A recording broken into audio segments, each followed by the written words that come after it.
Cause you don't know football. Reek put us together like the Avengers. For the love of the game, this ain't for the pretenders. Used to strap them up, that's why we qualify. So when I tell you you don't know, I won't apologize. It get ugly on the gridiron, and I'm tired of watching all of these analysts misfire. This raw ain't politically correct, but either way you put it, man, we blessed. Tell y'all networks they should get hip to us. Moving on to big things when they pitch to us. A hot take can make you put on the gloves, but at the end of the day, it's all love. So as you gon' bring the stats to the room, or maybe the eye test to the Zoom, just know we appreciate y'all. But cause you don't know football, cause you don't know football, cause you don't know football. Welcome, ladies and gentlemen, to another episode of Cuz You Don't Know Football. And as y'all see, this man needs no introduction. You already know who we got on here. Mooch, what's up, baby? What's up, Rick? How you doing? I'm all right. Listen, man, the people miss you, okay? Let me just say that. They've been asking about you. They said, where's that sexy man that be on there? I said, first of all, I was right here, okay? Watch your mouth. But no, I got it. How is everything, man? Everything's good, man. Just enjoying the summer. Trying to, run around behind these kids, make sure they're having a good time, and just enjoying the weather. Listen, when I get off of this, I'm gonna tell you about being in South America with the World Cup going on. This is a different experience. But sure, yeah. They just lost too. Colombia just lost. Yes, they did. But we here talking about football right now. The real football, not football, soccer, football Americano, as they say here. Watch your mouth down there. Listen, that's football Americano and how they say it, okay? All right. All right. So today, of course, we are in the Fatal 5 series. So we're going to go through all 32 teams and say why each team is not going to make the Super Bowl. Even the team that's probably going to win the Super Bowl, we going to say it about them why they ain't going to win the Super Bowl. So that's just the kind of men we are, you see? All good. Let's do it. All right. So I always like to start with the worst teams and stuff like this, because that's just how I give them attention. You see what I'm saying? But get them out the way. I don't want to talk about the worst team last. You see what I'm saying? So first on this list, I don't know if it gets any worse than this. The Miami Dolphins. I know that there's a lot, but if you could tell the people the fatal flaw and why the Miami Dolphins won't win the Super Bowl. Well, yeah, like you said, there's not a lot of positive to talk about with them, but I'll start with their lack of wide receivers. I don't really know who Malik Willis is throwing to, and there's a lot to talk about with regard to Malik Willis himself. And as a quarterback, he's played only a few games, and he's been put in this situation in Miami where there's not a lot of offensive talent, and the receivers are the sort of the epicenter of the lack of talent that he has to work with. I can't even tell you who the receivers are. I mean, there's a lot of folks who haven't really started games yet. So that's where I would start. Okay. So you're right. I could pick a lot of things, but I'm going to go from the most fundamental thing because they have to build from the most fundamental place regardless. The trenches, their offensive line and their defensive line. Listen, that's not going to be able to get it done anywhere. You remember when Deion Sanders was at Jackson State and he was like, Alabama wanted to play him and like Arkansas wanted to play him and all these things. And he was like, I'm not playing them. He was like, why? You got all these great. He was like, we can't compete with them in the offensive line. They're going to crush us and it's going to make them look better. This is exactly what I'm saying about the Miami Dolphins. If you ain't got an offensive line, in a defensive line, they can control you however they want to control you. And that's where I feel.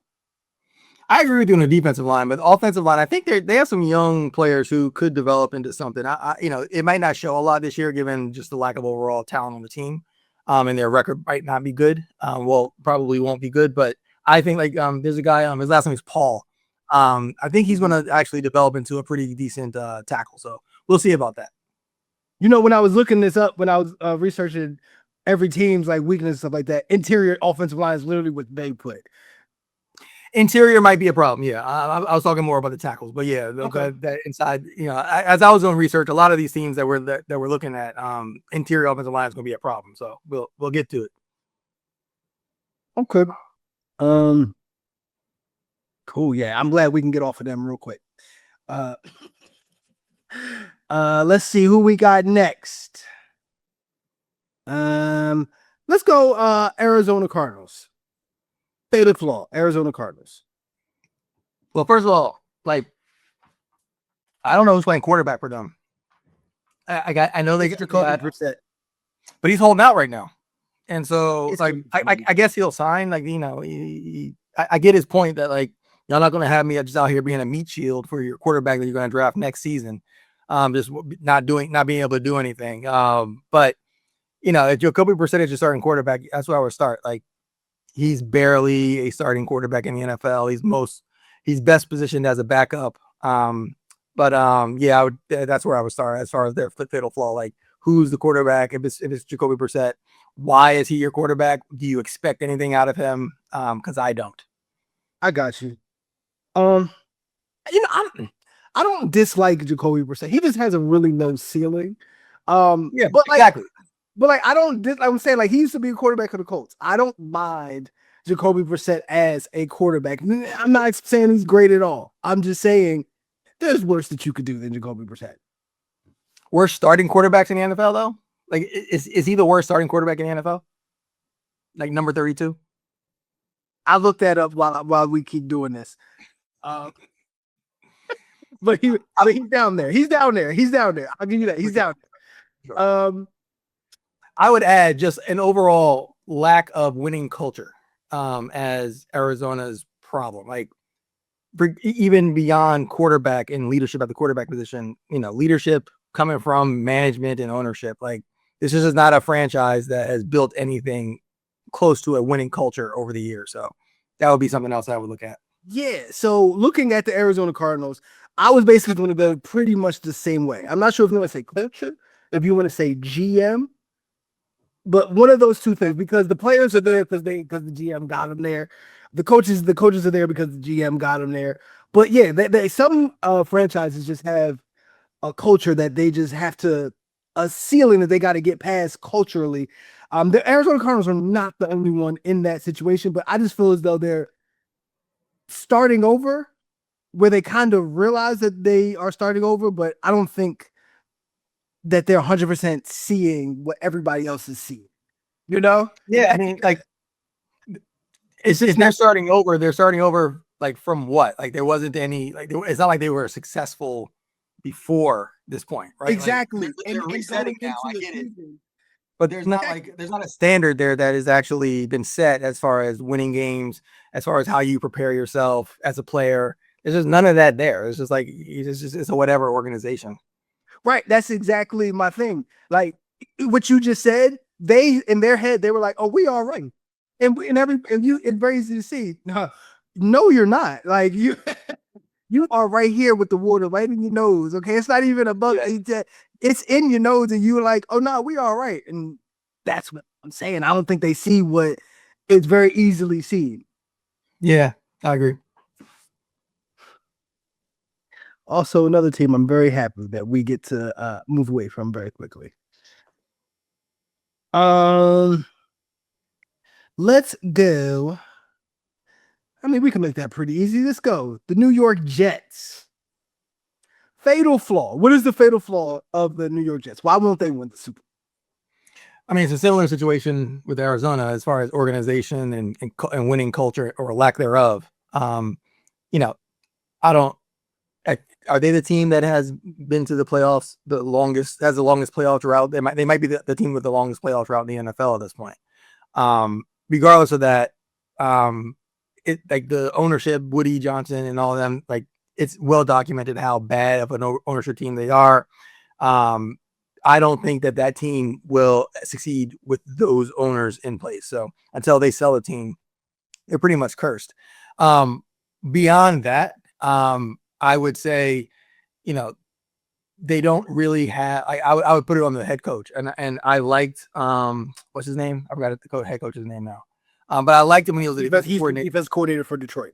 Yeah, he was. I liked him a lot when he's defense coordinator. And he's a quarterback. Why could I pick it? Aaron Glenn. Aaron Glenn. Thank you.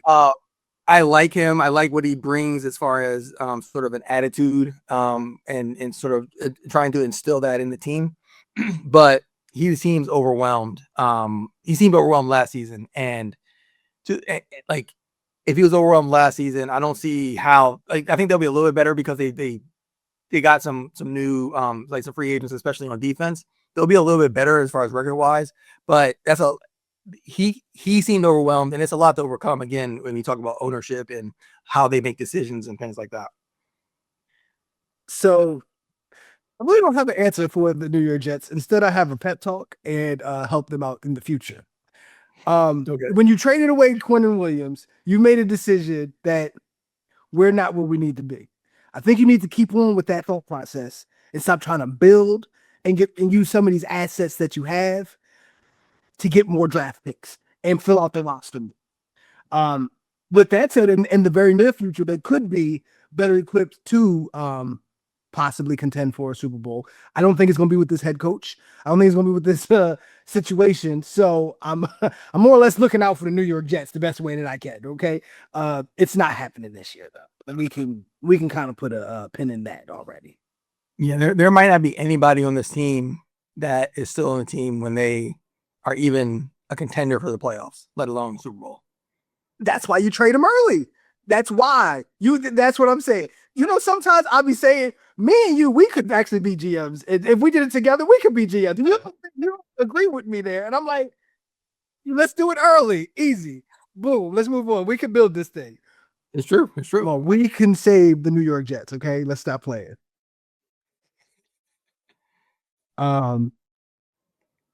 Okay.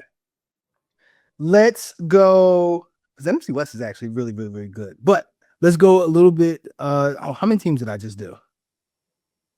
You did 3. 3? Okay. The Jets, we did the Dolphins, and we did the Cardinals. Yeah.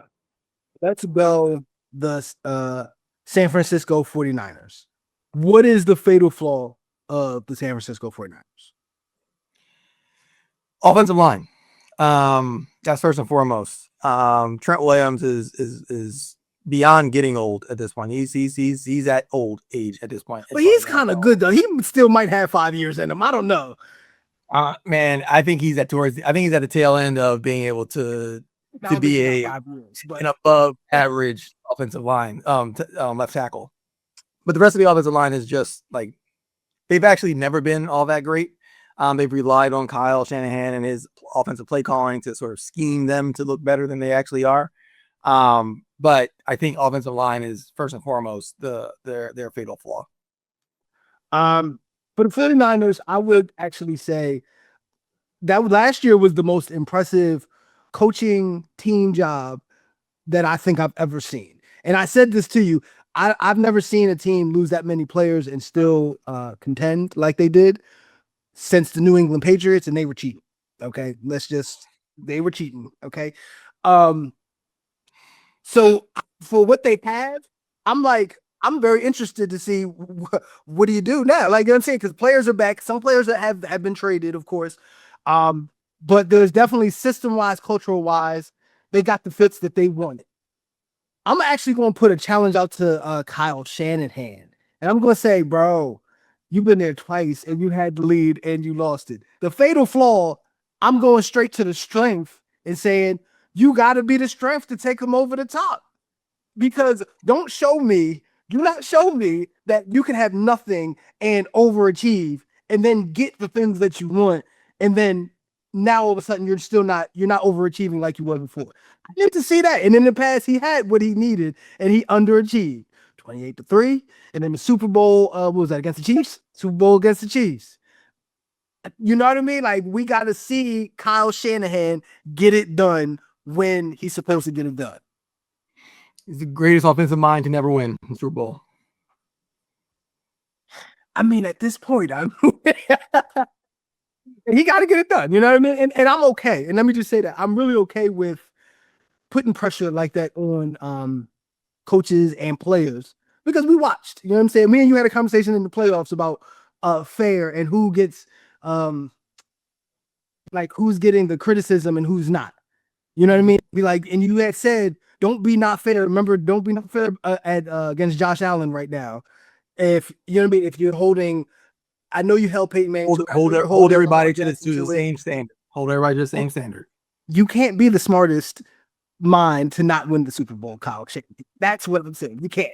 You got to get it done. Yeah, I agree. They also, in addition to that, their defense is old and probably needs to be turned over at this point. I mean, Joey Bosa, he's up there in age, and I'm sorry. Oh, Nick Bosa, yeah. He's up there in age and is oftentimes hurt. Fred Warner is coming back from injury, and he's up there in age.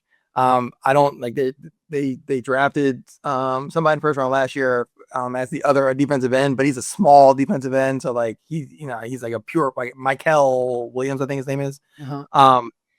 Just their defense, and then their secondary. I kind of don't know what the talent level is there either. Like it's an older defense. They were good. They were really good. But now it's probably time to turn that over a little bit. But you know what? I can't help but feel still impressed with what they have, because once again, I looked last year at what they had, and I'm like, you can't compete with this. You can't. And they did. They went on the road. They beat people that you didn't think, like, they did it all. Okay. Yeah. That's Kyle Shanahan though. That's he came into Philly and beat the Eagles in the playoffs. And it's like, how does that team they lost, what's his name? He popped his Achilles in the game, the tight end. And how did they still win? It's 85. Remember all them guys' names. Too many guys throughout the years. Keep going. But yeah, no, they just that's the value of Kyle Shanahan. He can scheme. He can put a game plan together that can beat most teams on any given day. It's just at a certain point, either the level of talent on either side of the ball is down, or there's injuries, or it kind of like the clock runs out a little bit on being able to scheme your team into victories. Sometimes you need players. George Kittle. I don't know why. That was kind of embarrassing that we got to know George Kittle. We got to exactly. He's probably still the best tight end in the league. we got to get to George Kittle. But yeah, so even when we were talking about the Eagles and the fatal flaw, that's exactly like I brought up the Eagles. And I was just like the culture, because there's no way you can't lose to that. You know what I mean? You're not the only one. Like, believe me. Once again, talking about the Patriots, I was a Colts fan. I saw some shit that was like, all right, they can't beat us with this. Like, this was cheating. So that's what I'm saying though. Like, I can't help but feel like the 49ers can do something. Like, if they can do that with all those injuries, listen, why can't they be Super Bowl contenders this year? Why not? Talent. All right, fair. All right, let's take 5 right there, and then we'll finish out the rest of this episode. All right.